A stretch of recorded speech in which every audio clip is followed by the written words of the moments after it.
আমাকে দেখাস না কত কথা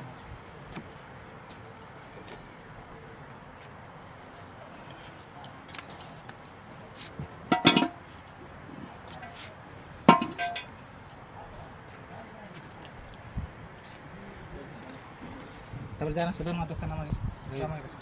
এইটার বঢ়িয়া আসছে দেখিছ না ওই সেটা যা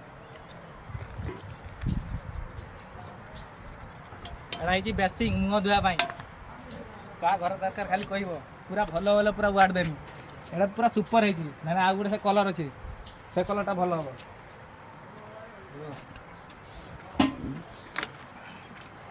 ବସେଇକି ଦେଖୁଛି